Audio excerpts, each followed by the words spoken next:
Hello and welcome to Crack Academy. My name is Shashank Roy और शुरू करते हैं आज का टॉपिक। यहां पे multi dimensional poverty index reduction under the NDA is flawed. ये एनडीए गवर्नमेंट को जो है वो ब्लेम किया जा रहा है कि मल्टी डायमेंशनल पॉवर्टी इंडेक्स को जिस तरीके से मैनिपुलेट किया गया है वो एक तरीके का फ्लॉ है, एक तरीके की गलती है। सबसे पहले मल्टी डायमेंशनल पॉवर्टी इंडेक्स को समझेंगे और उसके बाद से इस आर्टिकल का एनालिसिस करेंगे। ये एक एडिटोरियल एनालिसिस है। Multi-dimensional poverty index exaggerate the national democratic alliance success in fighting deprivation. तो एलिगेशन ये है कि बहुत ज्यादा आपने बढ़ा चढ़ा के गवर्नमेंट के अचीवमेंट को दिखाया है और ये एक तरीके से गलती है। सबसे पहले हम पॉवर्टी का डेफिनेशन ले लेते हैं, ठीक है। पॉवर्टी का डेफिनेशन क्या है आपको मैं प्रूव कर रहा हूं। उसके अलावा जब हम पॉवर्टी की बात बोलते हैं और पॉवर्टी के रीजंस की बात बोलते हैं, what can be the cause behind somebody's poverty. Poverty के कोई एक कारण नहीं हो सकता, पॉवर्टी के मल्टीपल रीजंस हो सकते हैं। It may be because of आप बॉर्न ही पुअर हुए, it may be because you are coming from a lower caste, it may be because of education, it may be because of health, it may be because you are a landless labourer, आपके पास assets नहीं है, it may be because of disability, it may be because of exploitation, it may be because of drinking alcohol। so बहुत से ऐसे reason हैं जिसको समझने की जरूरत है और इसीलिए हमारे पास मल्टी डायमेंशनल पॉवर्टी इंडेक्स है क्या है? Multi dimensional poverty index.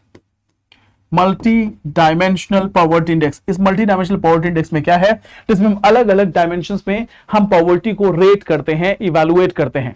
NITI Aayog ने अपना इंडिया का खुद का मल्टी डायमेंशनल पॉवर्टी इंडेक्स बनाया है। इसको समझते हैं, चलते हैं। एनडीए गवर्नमेंट में यह बताया गया है कि नीति आयोग के रिपोर्ट में कहा गया है कि कई मिलियन लोगों को पॉवर्टी के लेवल से हम ऊपर लेके आए हैं, जबकि यह एग्जैजरेशन है। Critique of national multi dimensional poverty index MPI 2023।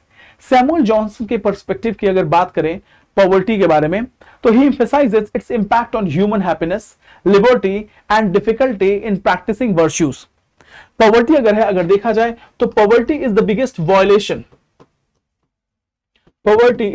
Violation, और ह्यूमन राइट वॉयलेशन का बिगेस्ट वॉयलेशन जो है वो पॉवर्टी है, क्योंकि अगर आपके पास पॉवर्टी है तो ह्यूमन हैप्पीनेस कॉम्प्रोमाइज हो जाएगा और आपकी लिबर्टी कॉम्प्रोमाइज हो जाएगी और किसी भी तरीके के वर्च्यूज आप एक्सप्रेस नहीं कर पाएंगे। महानता की बात है, आप पूजा पाठ करना चाहते हैं, धार्मिक प्रवचन देना चाहते हैं, but you must not be poor, क्योंकि पॉवर्टी एक सबसे बड़ा डिसेबिलिटी है, पॉवर्टी एक सबसे बड़ा वॉयलेंस है।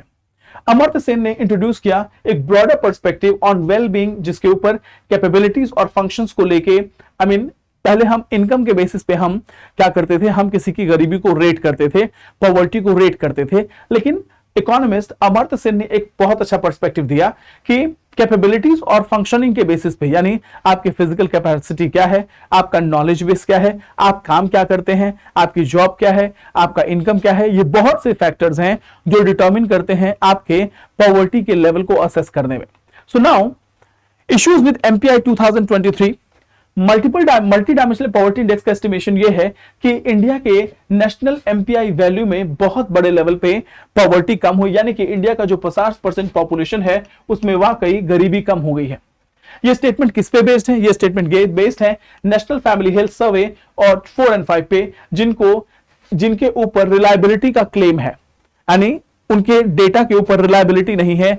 These datas are not reliable, जो नेशनल फैमिली हेल्थ सर्वे 4 और 5 से लिए गए हैं। वैसे भी अगर देखा जाए तो हमारे पास रिलायबल डेटा है कहां, क्योंकि सेंसस को आइडियली 2021 में होना चाहिए, बट ये लगातार बारी बारी से जो है ये पोस्टपोन किया जा रहा है और इस पे क्वेश्चन मार्क रेज किए जा रहे हैं गवर्नमेंट के इंटेंशन पे। नाउ इट ऑल्सो सेज कि challenges and distortion in multi-dimensional port index, इसका ये कहना है कि MPI reduction may not be accurate, especially considering the economic impact of COVID-19 pandemic। जब इकोनॉमी रिकवर नहीं कर पाई है, then how can you expect कि common people और the people in unorganized sector वो कैसे रिकवर कर पाएंगे। The use of National Family Health Survey 5 data, जबकि इसके ऊपर एलिगेशन है कि नेशनल फैमिली हेल्थ सर्वे का डेटा NFHS 5 का डेटा अनरिलायबल है, अनऑथेंटिक है, फिर भी इसके बेसिस पे मल्टी डायमेंशनल पॉवर्टी इंडेक्स का डेटा निकाला गया है। Now covariates and state level analysis की अगर बात करें तो per capita state income, urban location, health and education expenditure और क्रिमिनल एमपीज, ये सारे इंपॉर्टेंट एसोसिएशन है।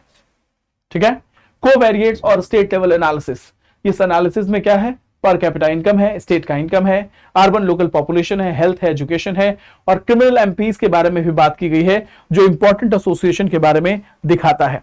नाउ स्टेट पर कैपिटा इनकम जो है वो रिड्यूस हो गया सिग्निफिकेंटली क्योंकि मल्टीपल पॉवर्टी इंडेक्स का रैंक बढ़ गया है।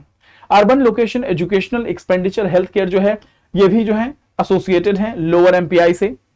उसके अलावा rise of share of criminal MPs in state politics is linked to the higher MPI. अब क्वेश्चन ये है कि आप ये कहते हैं कि गरीबी घटी है, अच्छी बात है, गरीबी घट गई है। आप ये कहते हैं कि अर्बन लोकेशन का डेवलपमेंट हुआ है, एजुकेशन बढ़ा है, एक्सपेंडिचर बढ़ा है, हेल्थ केयर पे डेवलपमेंट हुआ है, गवर्नमेंट का एक्सपेंडिचर बढ़ गया हेल्थ केयर पे, लेकिन इसके साथ साथ क्रिमिनल एमपीज भी बढ़ गए हैं पार्लियामेंट में।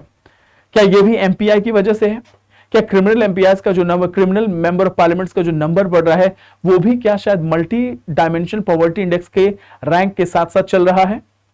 Now discrepancies and alternative estimate, इस आर्टिकल में क्या डिस्क्रिपेंसीज है?